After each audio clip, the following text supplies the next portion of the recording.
स्वागत है CSN study में। और आप लोग पढ़ रहे हैं क्लास 10 के सामाजिक विज्ञान के ऑब्जेक्टिव टाइप प्रश्नों को, यानी कि हम लोग ऐसे प्रश्नों को देखने वाले हैं एमसीक्यू क्वेश्चन जो आपको सीधे एग्जाम हॉल में देखने को मिलेगा। ठीक है, यानी कि वीवीआई क्वेश्चन करा रहे हैं जो आपको सीधे एग्जाम हॉल में देखने को मिलेगा। ठीक है, आपको स्किप ना करते हुए सारे के सारे प्रश्नों को पढ़ लीजिएगा। ठीक है, चलिए स्टार्ट करते हैं देर ना करते हुए। सबसे पहले फ्रेडरिक सरायु कौन था? तो फ्रेडरिक सरायु कौन था? एक फ्रांसीसी चित्रकार था, यानी कि फ्रेडरिक सरायु फ्रांसीसी चित्रकार था। नेक्स्ट क्वेश्चन क्या है? फ्रेडरिक सरायु किस देश से संबंधित था? तो फ्रांस से संबंधित था, यानी कि इसमें ऑप्शन नंबर 3 नंबर। ठीक है, थोड़ा सा इधर उधर हो गया है पीडीएफ जो बनाया है। ठीक है, नेक्स्ट क्या है कि फ्रेडरिक सरायु के 4 चित्रों की श्रृंखला में रचे गए सपनों के संसार में कैसे राष्ट्र की कल्पना की गई है? तो जनतांत्रिक और सामाजिक गणतंत्र की कल्पना की गई है, यानी कि दोनों की कल्पना की गई है। नेक्स्ट क्वेश्चन क्या है? 4 नंबर है, एक ऐसे राज्य स्थान या समाज की कल्पना करना जो इतना आदर्श हो कि उसका वास्तव में साकार होना संभव ना हो, क्या कहलाता है? तो आप लोग जानते ही है जिसका यह क्या कहलाता है? कल्पनादर्श या यूटोपिया कहते हैं ना। तो यानी कि 4 का 2 कल्पनादर्श कहते हैं। नेक्स्ट हम लोग पढ़ते हैं कि किस कल्पनादर्श या यूटोपिया में एक आदर्श समाज की कल्पना की गई है? तो फ्रेडरिक सरायु ने इसकी कल्पना की थी। ठीक है, नेक्स्ट क्या है कि फ्रांसीसी क्रांति के दौरान कलाकार स्वतंत्रता को किस रूप में दर्शाते थे? ये स्वतंत्रता को किस रूप में दर्शाते थे? तो वह दर्शाते थे आपका जाकर महिला। ठीक है, महिला के रूप में दर्शाते थे। ठीक है, नेक्स्ट हम लोग पढ़ते हैं। चलिए सारे के सारे पढ़ लीजिएगा। ठीक है, जितना बता रहे हैं आपको। ऐसी सरकार या शासन व्यवस्था जिसकी सत्ता पर किसी प्रकार का कोई अंकुश नहीं होता है, क्या कहते हैं? तो उसे निरंकुशवाद कहते हैं। हम लोग 2 नंबर क्वेश्चन में भी आ सकता है आपका। ठीक है, जितना भी बता रहे हैं ना, 2 नंबर क्वेश्चन में भी आपको इस निरंकुशवाद क्या है तो आप लोग इसको यहाँ से यहाँ तक लिख सकते हैं। ऐसी सरकार या शासन व्यवस्था जिसकी सत्ता पर किसी प्रकार का अंकुश नहीं होता है उसे क्या कहते हैं? निरंकुशवाद कहते हैं। ठीक है, 2 नंबर क्वेश्चन में भी आ सकता है आपका। जो आपको कल बताया उसको देख लीजिएगा, जितना भी बाद है कौन था उसको बता दिए हैं। उसके बाद आप लोग को डिस्क्रिप्शन में उसका लिंक दे देंगे, आप लोग पढ़ लीजिएगा। ठीक है, नेक्स्ट है फ्रांस की क्रांति का अग्रदूत किसे कहा जाता है? तो फ्रांस की क्रांति का अग्रदूत आपको रूसो को कहा जाता है। ठीक है, नेक्स्ट क्वेश्चन क्या है? फ्रांस की क्रांति कब हुई थी? तो आप लोग बताइए कब हुई थी फ्रांस क्रांति?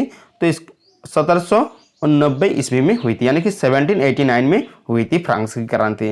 नेक्स्ट चलिए हम लोग जाते हैं कि नेपोलियन बोनापार्ट कौन था? तो यहाँ पर देखिए नेपोलियन बोनापार्ट कौन था? वो था आपका फ्रांस का सम्राट था। ठीक है, फ्रांस का सम्राट था। नेक्स्ट क्वेश्चन चलिए जानते हैं, यंग इटली की स्थापना किसने की?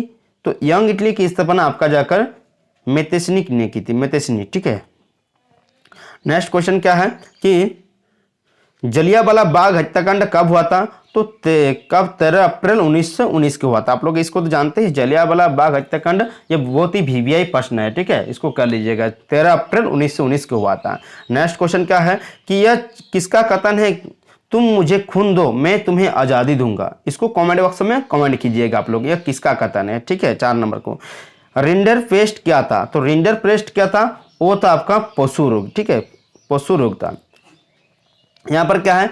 6 नंबर, आर्थिक महामंदी की शुरुआत कब हुई? तो आर्थिक महामंदी की शुरुआत हुई थी आपका 1929 ईस्वी में। ठीक है, 1929 ईस्वी में आर्थिक महामंदी की शुरुआत हुई थी। नेक्स्ट क्वेश्चन क्या है कि औद्योगिक क्रांति सर्वप्रथम किस देश में शुरू हुई थी? तो औद्योगिक क्रांति जो हुई थी किस देश में हुई थी? 7 का हो जाएगा आपका इंग्लैंड में हुई थी। ठीक है, इंग्लैंड में औद्योगिक क्रांति सर्वप्रथम हुई थी। नेक्स्ट क्वेश्चन क्या है? स्पिनिंग जेनी नामक कताई मशीन का आविष्कार किसने किया था? देखिए स्पिनिंग जेनी नामक जो कताई मशीन था उसका आविष्कार जेम्स हारग्रीव्स। ठीक है, ये अंग्रेजों का नाम इतना अटपटांग होता है ना, हम लोग का यहाँ का देखिए कितना सुंदर नाम होता है, सोनू मोनू रोनू इस तरह का नाम होता है, लेकिन अंग्रेजों का नाम जेम्स हारग्रीव्स, प्रिंट माउंटेन, तो बैडमिंटन इस तरह का नाम होता है ना।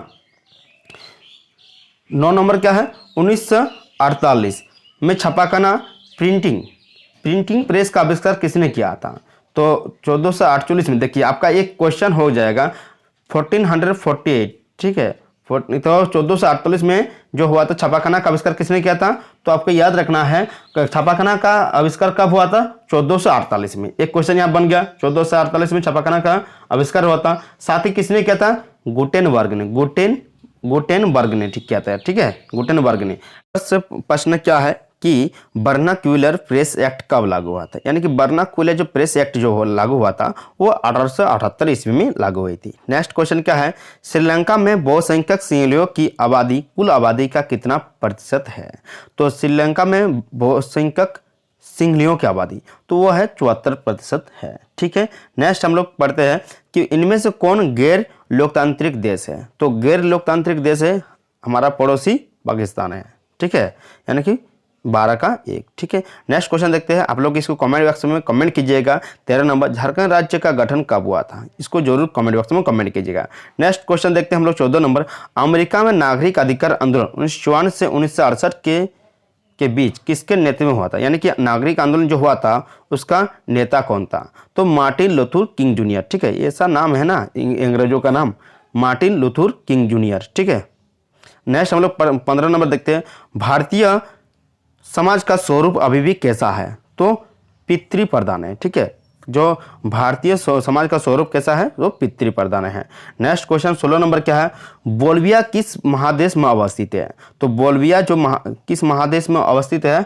वो जाकर आपका लातिनी अमेरिका में, ठीक है, लातिनी अमेरिका में महादेश में अवस्थित है, ठीक है। नेक्स्ट क्वेश्चन क्या है? 16 का 2। 17 नंबर, सूचना का अधिकार अधिनियम संसद से कब पारित हुआ था? तो सूचना का अधिकार जो है वो 2005 में पारित हुआ था, ठीक है, याद रखिएगा। नेक्स्ट क्वेश्चन क्या है कि 18 नंबर, भारत में किस प्रकार की दलीय व्यवस्था है? देखिए हमारे यहाँ तो बहुत सारे दल है तो ये हो जाएगा बहुदलीय व्यवस्था है, ठीक है। नेक्स्ट क्वेश्चन 19 नंबर है, निम्नलिखित में से कौन समकालीन दुनिया में सरकार का सबसे लोकप्रिय रूप है? देखिए तानाशाही किसी एक राजा के भरोसे तो नहीं हो सकता, राजतंत्र मतलब राजा का बेटा राजा ही होगा, सैन्य शासन यह भी नहीं चाहिए, सेना का शासन भी नहीं चाहिए। हमारा देश बहुत सबको जो प्रिय है लोकतंत्र वाला, यानी कि लोगों के द्वारा ही बनाया गया सरकार लोकतंत्र है ना, यानी कि लोकतंत्र सबको लोकप्रिय है, ठीक है। नेक्स्ट क्वेश्चन क्या है? 20 नंबर, प्रत्येक स्थापित लोकतंत्र के समक्ष होती है। देखिए प्रत्येक स्थापित लोकतंत्र के समझ जो होती है वो होती है विस्तार की चुनौती, ठीक है, विस्तार की जो चुनौती है वो लोकतंत्र के समक्ष होते हैं। नेक्स्ट क्वेश्चन क्या है? 21 नंबर, कि उत्पत्ति के आधार पर संशोधन कितने प्रकार के होते हैं? देखिए उत्पत्ति के जो आधार पर संशोधन आपका जाकर 2 प्रकार के होते हैं, ठीक है। कमेंट बॉक्स में आप लोग कमेंट कीजिएगा क्या क्या होता है, ठीक है। नेक्स्ट क्वेश्चन क्या है? पूर्वी तट के नदी डेल्टाओं पर किस प्रकार की मिट्टी पाई जाती है? तो पूर्वी तट के जो डेल्टा होते हैं वहां पर जो मिट्टी पाई जाती है किस प्रकार की? वो पाई जाती है आपका जोलोर मिट्टी पाई जाती है, याद रखिएगा जोलोर मिट्टी पूर्वी तट के नदी डेल्टाओं में पाई जाती है, नदी के डेल्टाओं में। नेक्स्ट क्वेश्चन क्या है? 23 नंबर है कि भारत में बाघ परियोजना प्रोजेक्ट टाइगर की शुरुआत किस वर्ष हुई थी? तो आपका जाकर प्रोजेक्ट टाइगर की शुरुआत 1973 ईस्वी में हुई थी, ठीक है, 1973 ईस्वी में प्रोजेक्ट टाइगर की शुरुआत हुई थी, ठीक है। इसका हो गया 23 का 2। सरदार सरोवर बांध की से कौन सा राज्य प्रभावित हुआ है? देखिए सरदार सरोवर बांध से कौन सा राज्य प्रभावित हुआ है? तो आपका जाकर 24 का हो जाएगा इनमें से सभी, यानी कि महाराष्ट्र भी प्रभावित हुआ है, गुजरात भी प्रभावित हुआ है और मध्य प्रदेश भी प्रभावित हुआ है, यानी कि इनमें से सभी होगा, ठीक है। 25 नंबर क्या? इनमें से कौन सी रबी फसल है? तो इनमें से कौन सी रबी फसल है? आपको जाकर चना जो है वो रबी फसल है। आपका आ सकता है एक रबी फसल का उदाहरण दीजिए, तो चना है, ठीक है, तो चना क्या है? रबी फसल है, ठीक है। तो बाकी क्या है? तो बाकी चावल, मोटे अनाज, कपास क्या है? खरीफ फसल, यानी कि यहाँ पर चना क्या है? रबी फसल है और बाकी जो है वो खरीफ फसल है, ठीक है। 25 का 3, ठीक है। नेक्स्ट क्वेश्चन क्या है? आपका याद रखिएगा, सरकार इनमें से कौन सी घोषणा फसलों की सहायता देने के लिए करती है? देखिए सरकार इनमें से अधिकतम सहायता मूल्य, न्यूनतम सहायता मूल्य, मध्यम सहायता मूल्य, प्रभावी सहायता मूल्य, यानी कि 26 का आंसर हो जाएगा आपका न्यूनतम सहायता मूल्य की घोषणा करते हैं, यानी कि 2, ठीक है, न्यूनतम सहायता मूल्यों की फसलों की सहायता देने के लिए करते हैं, ठीक है, यानी कि। नेक्स्ट क्वेश्चन क्या है? 27 नंबर, झारखंड में स्थित कोडरमा निम्नलिखित में से किस खनिज का अग्रणी उत्पादक है। देख कोडरमा में क्या निकलता है आपका जाकर अबरक निकलता है, तो अबरक के लिए क्या है अग्रणी उत्पादक है कोडरमा, ठीक है, झारखंड के कोडरमा जिला। नेक्स्ट क्या है, निम्न में से कौन सी एजेंसी सार्वजनिक क्षेत्र में स्टील का बाजार में उपलब्ध कराती है? तो इसको याद रखिएगा, जो सेल होते हैं वो बाजार में स्टील की उपलब्ध कराते हैं, ठीक है। नेक्स्ट हम लोग समझते हैं, चलिए 29 नंबर प्रश्न है कि यहाँ पर देखिए क्या है 29 नंबर, सॉरी यहाँ पर चल गया।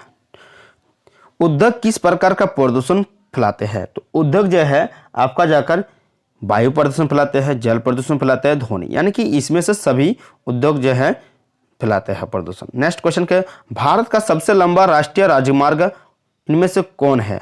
तो सबसे राष्ट्रीय राजमार्ग आपका जाकर NH7 है, ठीक है। नेक्स्ट क्वेश्चन क्या है, प्रति व्यक्ति आय को क्या कहा जाता है? देखिए प्रति व्यक्ति आय को क्या कहते हैं? औसत आय कहते हैं, यानी कि राष्ट्रीय आय कहते हैं, कुल आय कहते हैं, सकल आय। तो प्रति व्यक्ति आय को क्या कहते हैं? औसत आय कहते हैं, ठीक है। नेक्स्ट क्वेश्चन याद रखिएगा कि 32 नंबर है, निम्नलिखित में से किस राज्य की साक्षरता दर सबसे अधिक है? तो यह किस राज्य की साक्षरता दर सबसे अधिक है? वो केरल की है, ठीक है। देखिए यहाँ पर साफ साफ देखिए क्या है कि राज्य की साक्षरता दर, यानी कि जो राज्य सबसे ज़्यादा है वो है केरल, क्योंकि केरल के लोग ज़्यादा पढ़े लिखे होते हैं, यानी कि यहाँ पर केरल होगा, ठीक है। एक वस्तु का अधिकांशतः प्राकृतिक प्रक्रिया से उत्पादन डैश क्षेत्र की गतिविधि है, तो यह डैश क्षेत्र की प्राथमिक क्षेत्र की गतिविधि होते हैं, ठीक है। याद रखिए कि एक वस्तु अधिकांशतः प्राकृतिक प्रक्रिया जो से उत्पादन, प्राकृतिक प्रक्रिया से जो उत्पादन होता है वो होते हैं प्राथमिक उत्पादक, ठीक है, प्राथमिक क्षेत्र की गतिविधि है। नेक्स्ट क्वेश्चन क्या है, 34 नंबर आप लोग याद रखिएगा, अंतिम वस्तुओं के मूल्य में मध्यवर्ती वस्तुओं का मूल्य होता है। तो यहाँ पर डैश होता मूल्य डैश होता है, क्या होता है? मध्यवर्ती वस्तुओं का मूल्य आपका जाकर पहले से ही शामिल, पहले से जो शामिल क्या है मूल्य होता है, पहले से ही शामिल होता है, यानी कि इसका 1 नंबर। 35 नंबर की याद रखिएगा, वस्तु के बदले वस्तु का आदान प्रदान की प्रणाली को क्या रखा जाता है? तो अब वस्तु के बदले वस्तु का आदान प्रदान, यानी कि आपका जाकर वस्तु विनिमय प्रणाली कहते हैं, ठीक है। नेक्स्ट आपको पूछ सकता है कि वस्तु विनिमय प्रणाली क्या है? तो वस्तु के बदले वस्तु का आदान प्रदान की प्रणाली को क्या कहते हैं? वस्तु विनिमय प्रणाली, याद रखिएगा।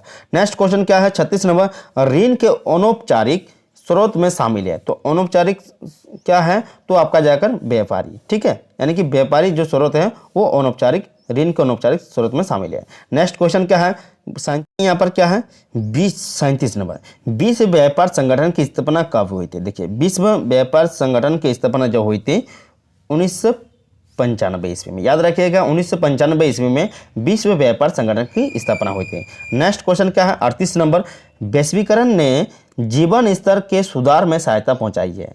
तो आपका जाकर विकसित देशों के श्रमिकों के लिए सहायता पहुंचाई है, याद रखिएगा। उपभोक्ता जागरूकता आंदोलन का प्रारंभ हुआ था, तो का प्रारंभ जो हुआ था वो आपका जाकर इंग्लैंड से हुआ था, ठीक है, इंग्लैंड में ये उपभोक्ता जागरूकता आंदोलन का प्रारंभ हुआ था। नेक्स्ट क्वेश्चन क्या है, 40 नंबर है कि उपभोक्ता शोषण के प्रमुख कारण है। देखिए उपभोक्ता जो शोषण के प्रमुख कारण है क्या है? सूचना का अभाव के कारण, वस्तुओं की सीमित आपूर्ति कारण, उपभोक्ताओं का अज्ञानता के कारण, यानी कि इनमें से सभी होगा, ठीक है, जिसके कारण शोषण के कारक होते हैं उपभोक्ता। नेक्स्ट हम लोग चलिए पढ़ते हैं क्या है, ये किसका कथन है? जब फ्रांस छींकता है तो बाकी यूरोप को सर्दी जुकाम हो जाता है, ठीक है। तो ये मेटरनिक का कहना था, ठीक है, यानी कि इसमें जो मेटरनिक ने क्या कहा था, जब फ्रांस छींकता है तो बाकी यूरोप को सर्दी जुकाम हो जाता है, तो ये मेटरनिक ने कहा था। नेक्स्ट क्वेश्चन क्या है, इटली के एकीकरण की रूपरेखा देने वाले क्रांतिकारी यूसेपी मेतेसिनी का जन्म कब और कहाँ हुआ था? देखिए 1807 ईस्वी में जेनेवा में हुआ था, ठीक है। नेक्स्ट क्वेश्चन क्या है, साइमन कमीशन भारत कब पहुंचे थे? तो साइमन कमीशन जो है भारत आपका 1928 ईस्वी में पहुंचे थे, ठीक है, 1928 ईस्वी में। दांडी यात्रा के समय गांधी जी के कितने विश्वस्त साथी पूरी यात्रा में साथ रहे? तो आपका जाकर 78 विश्वस्त साथी पूरी यात्रा में साथ रहे थे। नेक्स्ट क्वेश्चन नेक्स्ट 20 बस तो हो गया। 5 नंबर क्या है, कॉर्न लॉ द्वारा ब्रिटेन किस अनाज का आयात प्रतिबंधित कर दिया गया। तो कॉर्न लॉ के द्वारा जो मक्का का, जो कॉर्न लॉ मतलब कॉर्न मतलब मक्का होता है, तो मक्का पर प्रतिबंध कर दिया गया था, यानी कि इसका आंसर 3 नंबर। 6 नंबर हो जाएगा आपका कि धन निष्कासन के सिद्धांत का प्रतिपादन किसने किया था। तो धन निष्कासन का सिद्धांत आपका जाकर दादा भाई नौरोजी ने किया था, ठीक है, दादा भाई नौरोजी ने। नेक्स्ट क्वेश्चन क्या है, इंग्लैंड में सबसे पहले कारखाने कब खुले थे। इंग्लैंड में सबसे पहले कारखाने जो है 1730 ईस्वी में खुले थे, यानी कि आप लोग याद रखिएगा इंग्लैंड में सबसे पहले 1730 ईस्वी में कारखाने खुले थे, ठीक है। नेक्स्ट क्वेश्चन क्या है कि यूरोपीय कंपनी द्वारा नए बंदरगाहों के प्रश्रय देने के कारण भारत के कौन से बंदरगाह महत्वहीन हो गए थे, महत्वहीन, ठीक है। तो आप लोग जानते हैं सूरत और हुगली के जो बंदरगाह थे यानी कि वो महत्वहीन हो गए थे, यानी कि हो जाएगा 3 नंबर, ठीक है। महत्वहीन आप लोग याद रखिए क्या, सूरत जो है और हुगली के बंदरगाह, आपका एक क्वेश्चन है, ठीक है, जिसके कारण क्या होता, यह क्या बोलते हैं सराहे पर पहुंच गया था, यानी कि किनारा पर पहुंच गया था, ठीक है। नेक्स्ट क्वेश्चन क्या है, गुटेनबर्ग द्वारा छपी गई पहली किताब कौन सी थी। देखिए गुटेनबर्ग द्वारा बाइबल की जो किताब है पहली किताब थी जो छपी गई थी गुटेनबर्ग द्वारा। नेक्स्ट क्वेश्चन क्या है कि आपका जाकर 10 नंबर, किसने कहा मुद्रण ईश्वर की दी हुई महानतम देन है, यानी कि किसने कहा है मुद्रण ईश्वर की दी हुई महानतम देन है, सबसे बड़ा तोहफा, सबसे बड़ा तोहफा। तो यह कहा है मार्टिन लूथर ने कहा है, ठीक है। मार्टिन लूथर ने क्या कहा है, मुद्रण ईश्वर की दी हुई महानतम देन है, सबसे बड़ा तोहफा। नेक्स्ट क्वेश्चन क्या है, सामुदायिक सरकार किस देश से संबंधित है। तो सामुदायिक जो सरकार है आपका जाकर बेल्जियम से संबंधित है। नेक्स्ट क्वेश्चन क्या है 12 नंबर, निम्नलिखित में से कौन सा विषय राज्य सूची के अंतर्गत आता है। देखिए राज्य सूची के अंतर्गत जो आता है वाणिज्य आता है, ठीक है। नेक्स्ट क्वेश्चन क्या है, संविधान में कुल कितनी भाषाओं को अनुसूचित भाषाओं का दर्जा दिया गया है। तो संविधान जो हमारा है उसमें 22 भाषा को अनुसूचित भाषाओं का दर्जा दिया गया है, याद रखिएगा, ठीक है। नेक्स्ट क्वेश्चन क्या है, अमेरिका में नस्लवाद के विरुद्ध हुए आंदोलन में कौन सा आंदोलन उग्र और हिंसक था। तो सब हिंसक था, वो था आपका जगह अश्वेत शक्ति आंदोलन, जो वो उग्र था और हिंसक था, ठीक है, अश्वेत शक्ति आंदोलन। नेक्स्ट क्वेश्चन क्या है कि 15 नंबर, चलिए देखते हैं, भारतीय संविधान धर्म का आधार पर किए जाने वाले किस तरह के भेदभाव का क्या घोषित करता है। तो जो है अवैधानिक, जो भारतीय संविधान है धर्म के आधार पर किए जाने वाले किसी तरह के भेदभाव को क्या घोषित करता है, अवैधानिक, अवैधानिक। नेक्स्ट क्वेश्चन क्या है कि दलित वर्ग एसोसिएशन की स्थापना किसने की। दलित वर्ग की जो स्थापना है डॉक्टर अंबेडकर ने की थी, ठीक है। नेक्स्ट क्वेश्चन क्या है, बोलीविया में पानी की निजीकरण के खिलाफ हुए व्यापक जनसंघर्ष को किस नाम से जाना जाता है। आपका जाकर जल युद्ध के नाम से जाना जाता है, ठीक है। नेक्स्ट क्वेश्चन क्या है, दबाव समूह, दबाव समूह अपनी गतिविधियों से किनको प्रभावित करते हैं। देखिए वो राजनीतिक दलों को क्या करते हैं, प्रभावित करते हैं। नेक्स्ट क्वेश्चन क्या है, आप देखिए नेक्स्ट क्वेश्चन क्या है 19 नंबर, 2006 में देश में कितने दल राष्ट्रीय स्तर पर मान्यता प्राप्त थे। देखिए 2006 में जो थे वो राष्ट्रीय स्तर पर मान्यता आपका जाकर 6 जो दल थे राष्ट्रीय स्तर पर मान्यता थे, ठीक है, 6 दल को। नेक्स्ट क्वेश्चन क्या है कि 20 नंबर है, लोकतांत्रिक व्यवस्था के राजनीतिक और सामाजिक असमानताओं के बारे में किए गए अध्ययन बताते हैं कि लोकतांत्रिक व्यवस्था के राजनीतिक और राजनीतिक और सामाजिक असमानताओं के बारे में किए गए अध्ययन बताते हैं। क्या अध्ययन बताते हैं, आपका जाकर लोकतांत्रिक व्यवस्था में असमानताएं बनी रहती है, ठीक है, लोकतांत्रिक व्यवस्था में असमानताएं बनी रहती है। नेक्स्ट क्वेश्चन क्या है कि नवीकरण योग्य संसाधन नहीं है। देखिए नवीकरण योग्य संसाधन नहीं है, क्या कौन नहीं है, यहाँ पर आपका जीवाश्म ईंधन जो है नवीकरण योग्य संसाधन नहीं है। तो बाकी सब क्या है, सौर ऊर्जा नवीकरण योग्य संसाधन है, पवन ऊर्जा नवीकरण योग्य संसाधन है, जल क्या है, नवीकरण योग्य संसाधन है। आपको पूछ सकता है कि नवीकरण योग्य संसाधन इसमें से कौन है, तो आप लोग तीनों में से याद रखिएगा, जो भी ऑप्शन में मिले उसको मार दीजिएगा। नेक्स्ट क्वेश्चन क्या है कि किस मिट्टी में लौह धातु की अधिकता होती है। देखिए लौह धातु की जो सबसे ज़्यादा प्रचुरता होती है वो होती है लाल मिट्टी में, ठीक है, याद रखिएगा।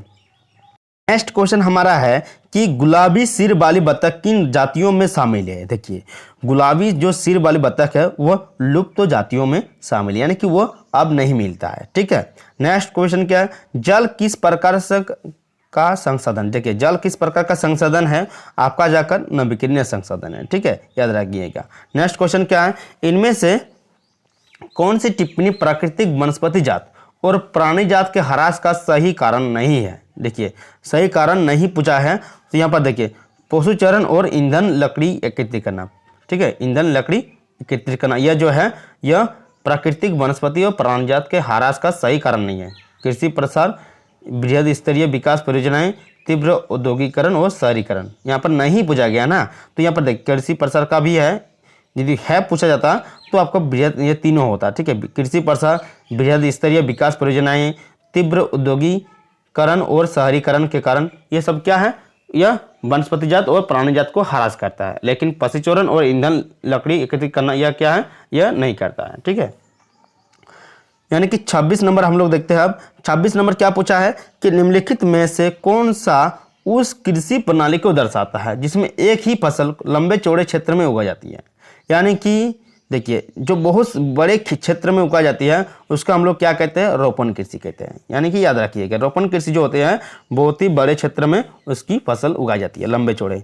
यानी कि नेक्स्ट क्वेश्चन, भारत में चाय का सबसे बड़ा उत्पादक राज्य कौन सा है। तो सबसे बड़ा जो राज्य है वो असम राज्य सबसे बड़ा चाय का उत्पादन का राज्य है। नेक्स्ट क्वेश्चन क्या है, 28 नंबर, सर्वोत्तम गुण वाला कठोर कोयला कौन सा है। देखिए सर्वोत्तम गुण वाला कठोर कोयला आपका जाकर एंथ्रेसाइट जो है वो सर्वोत्तम कठोर वाला कोयला है। ठीक है, गुण वाला।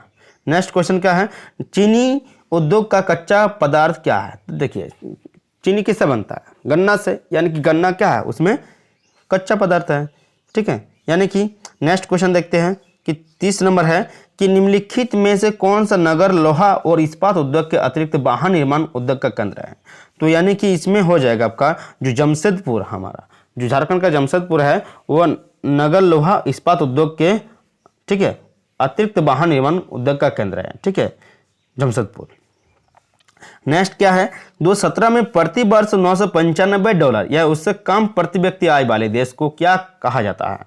तो आपको कहा जाता है उसको निम्न आय वाला देश। ठीक है, यदि किसी देश का $995 या उससे कम प्रति व्यक्ति आय वाले, ठीक है, देशों का क्या कहा जाता है, मतलब जो भी प्रति वर्ष $995 है उस कम प्रति व्यक्ति आय वाले देश को क्या कहते हैं, निम्न आय वाला देश। ठीक है, निम्न आय वाला देश कहते हैं। यानी कि जो $995 प्रति व्यक्ति आय से कम होगा उसे क्या कहेंगे, निम्न आय वाला देश कहेंगे। नेक्स्ट क्वेश्चन क्या है, 32 नंबर है, निम्नलिखित में से किस राज्य में साक्षरता दर सबसे कम है। तो सबसे ज्यादा यहाँ पर देखो ऑप्शन में है पंजाब, बिहार, केरल और हरियाणा। तो सबसे ज्यादा जो बिहार में साक्षरता दर, इसमें से बिहार में सबसे ज्यादा साक्षरता दर कम है इसमें से। ठीक है, तो अधिक किसका है, तो अभी पढ़े हम लोग केरल का।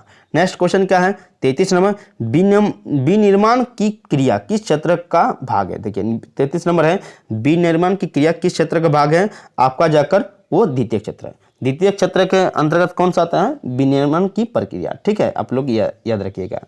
नेक्स्ट क्वेश्चन क्या है, 34 नंबर, कौन सी क्षेत्र को सेवा क्षेत्र भी कहा जाता है।